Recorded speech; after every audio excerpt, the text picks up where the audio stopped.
ingin menyampaikan yang baru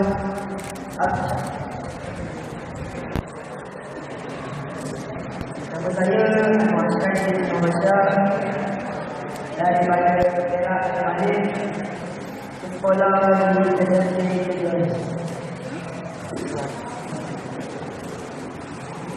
Wahai manusia, ingatlah kamu kepada Allah setiap masa, kerana Dia Maha Penyayang kita. Janganlah kamu berjalan dunia. Ingatlah akhirat kekal abadi.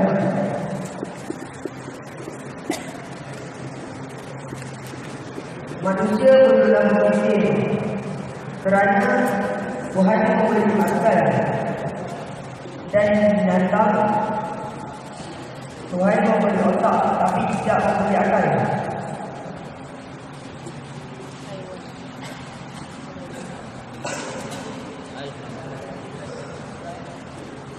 Kita belajar di sekolah dengan menggunakan akal, tetapi ada setengah manusia tidak faham apa yang dipelajari, kerana Tuhan tidak menjadikan kita faham. Apabila setiap hari kita di sekolah, ini adalah Allah memberi kita akal kepada berfikir. Janganlah kita menggunakan akal. Kita haruslah berfikiran positif supaya dapat meningkatkan kecerdasan otak, fizikal, jasmani dan rohani.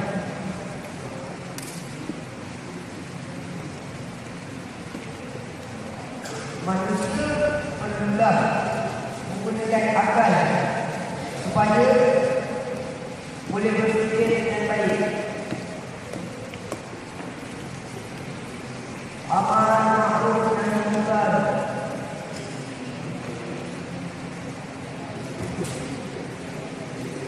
membuat kebaikan dan meninggalkan kejahatan.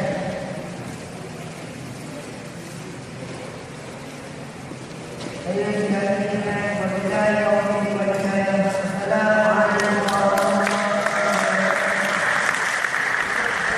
Assalamualaikum warahmatullahi wabarakatuh. Khabar semua? Baik. Saya wakil untuk menambah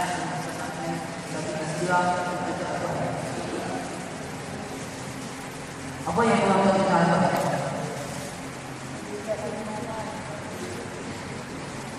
Berapa ayat yang dilakukan?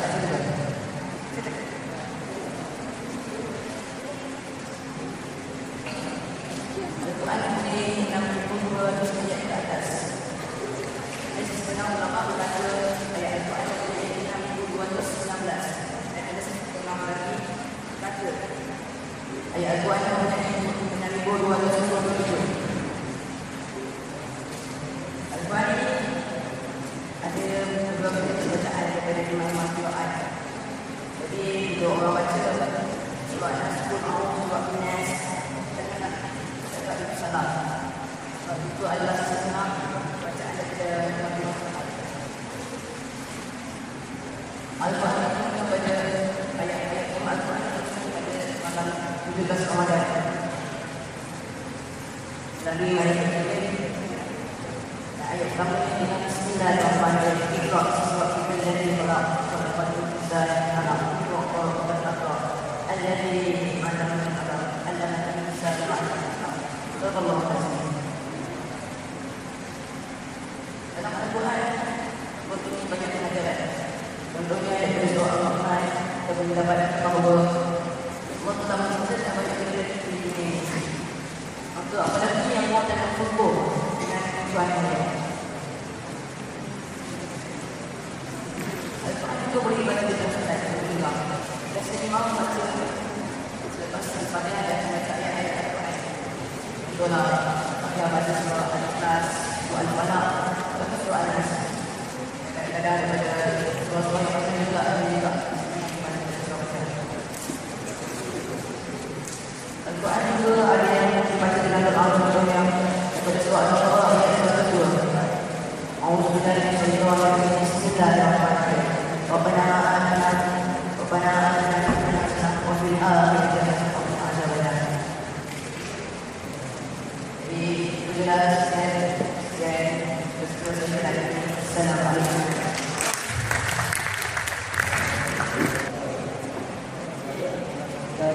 Dengan menyampaikan tazkirah tentang nikmat akal.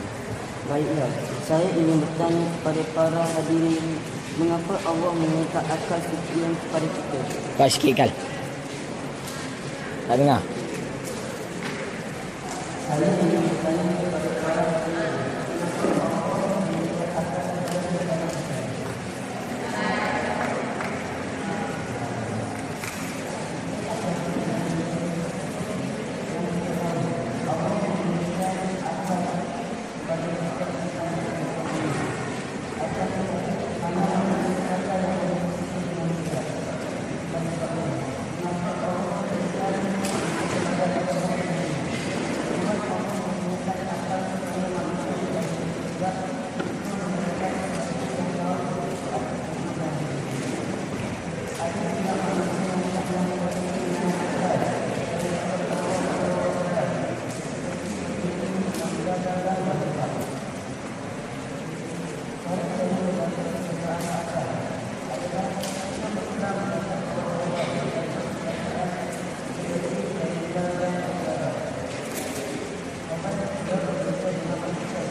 Waalaikumsalam warahmatullahi wabarakatuh.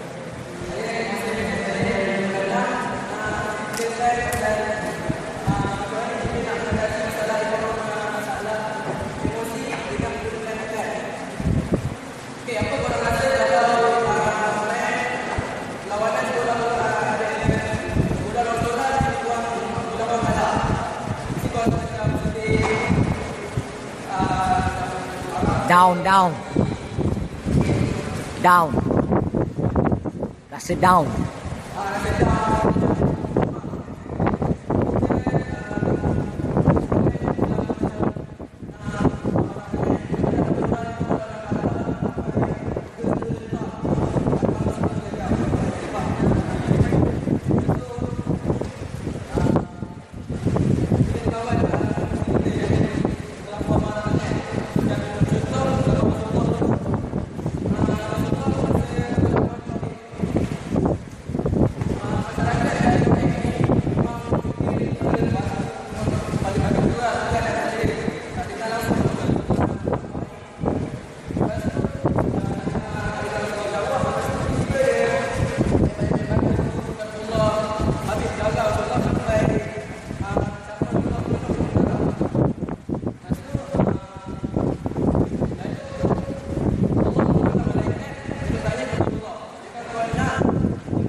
Waktu kerja urusan bagi saya dan Ustaz jangan sampai berlebihan dengan kawan dan rakan-rakan kalau saya pendidikan Assalamualaikum warahmatullahi wabarakatuh.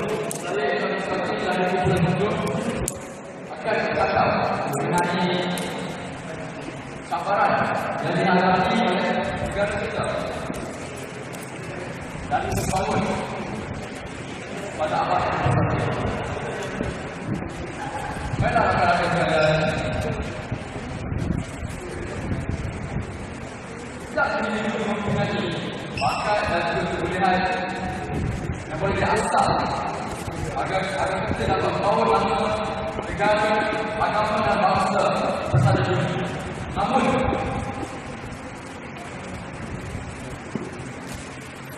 tidak dimiliki juga mempunyai cabaran yang boleh membangkitkan sebagai diri daripada asal bakat yang telah dimiliki. Contohnya, baiklah, pada hari ini saya menunjuk dan juga orang-orang di Malaysia. Okey, baiklah. Kita semua tahu kan? Dan kita nak perhatikan. Lebih 70% mempunyai telefon kita.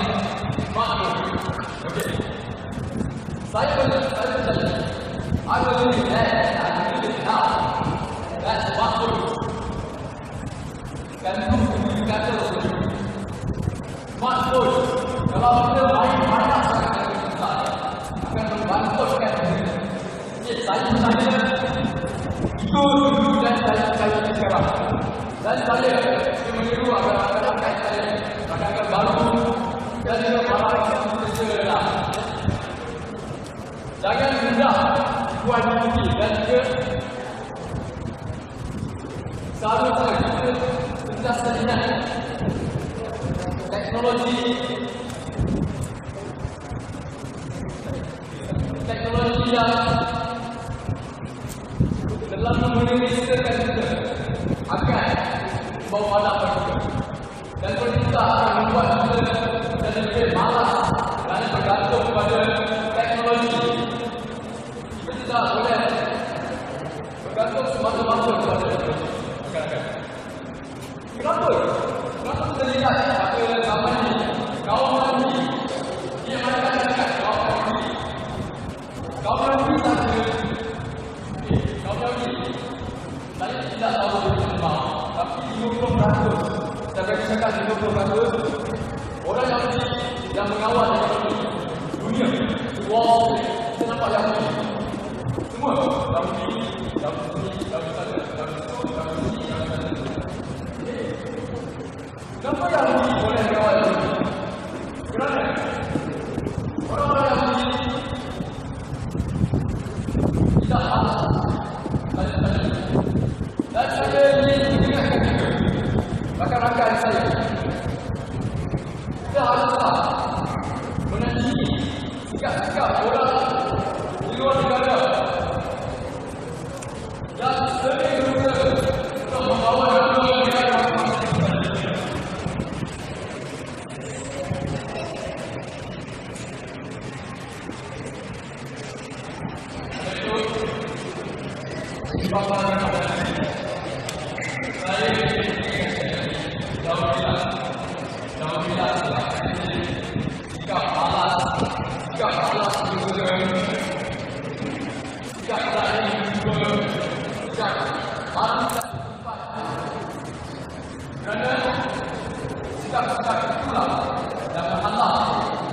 kita semua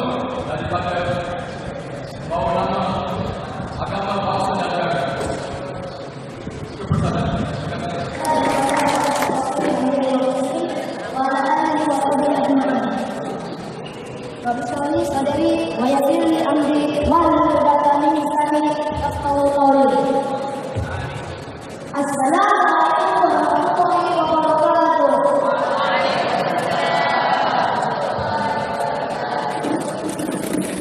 Ini yang saya di sini menyampaikan tafsir al-Qur'an dengan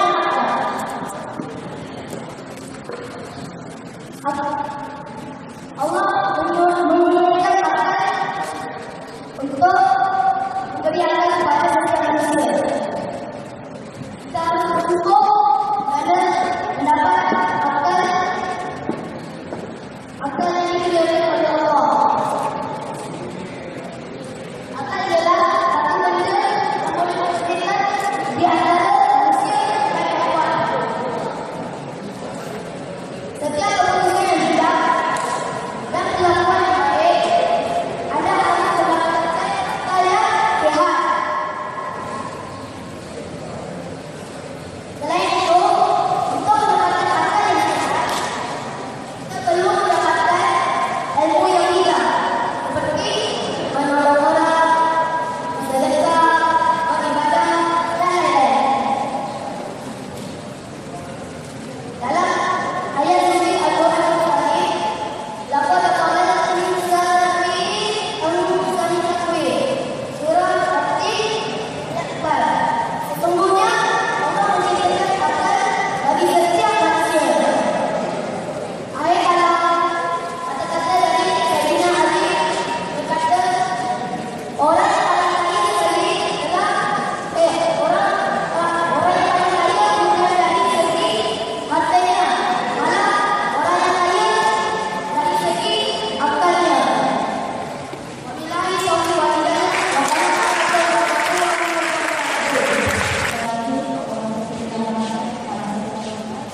Saya mengajar kita juga.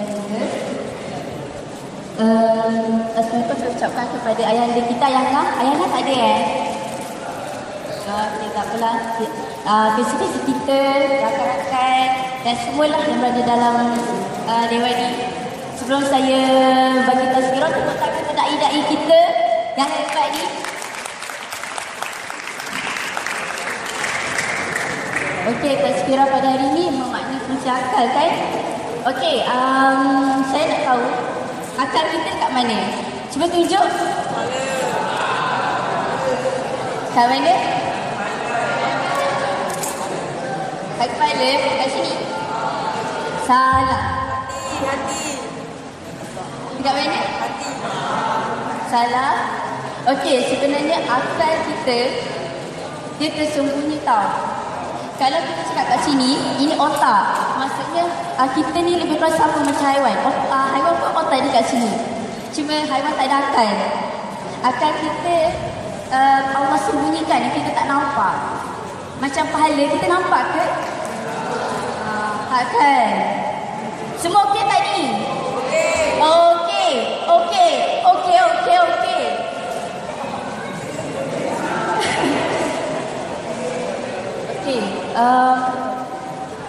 Rasulullah SAW pernah bersabda, Inna mal a'mal min niyyat, yang bermaksud segala-galanya bermula dari niat. Jika niat kita suci, bersih, insya-Allah akal yang kita gunakan juga baik, benar. Kita dapat berfikir dengan lebih rasional.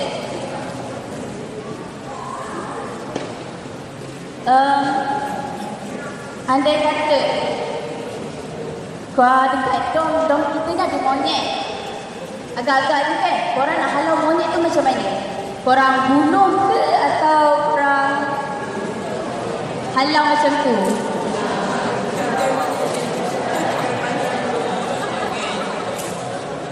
Okey, kalau kita bunuh ni maksudnya kita ni kejam. Tapi bila kita menggunakan akal kita dengan hati, dengan niat yang bersih, kita buat macam ni je. Kita ambil monyet tu dan kita letak kat situ. Senang ke?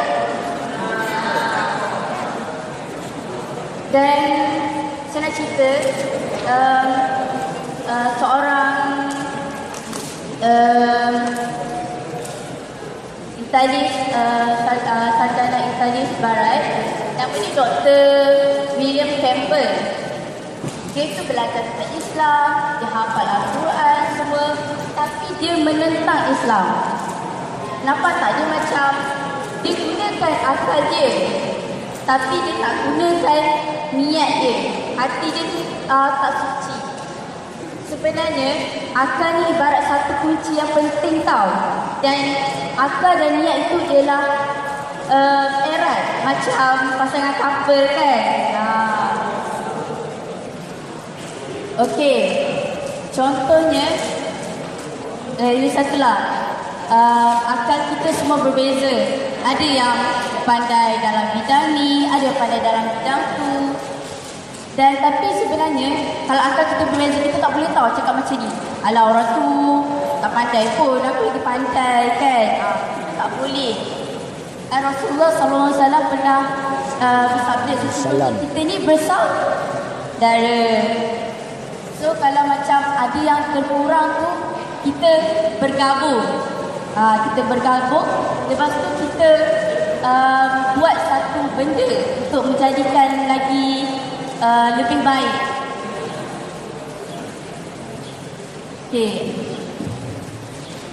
Rasulullah SAW pernah bersabda, "Iza salahat salahat jasadu kullu, wa iza fasadat fasadat jasadu kullu." Sekiranya niat kita baik, maka seluruh anggota badan kita baik. Tetapi sekiranya buruk, maka buruklah semua. Semua faham tak ni? Alah, kenapa krik-krik? Semua okey tak? Okey.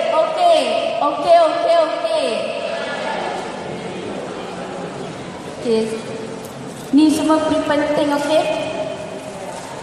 Okey. Saya habiskan tazkirah saya. Minta maaf kalau ada yang terpersati kosong-kosong. Dan mungkin saya bukan da'i yang hebat, tapi mungkin insyaAllah saya mungkin da'i yang anda cari. Sekian, terima kasih. Assalamualaikum warahmatullahi wabarakatuh.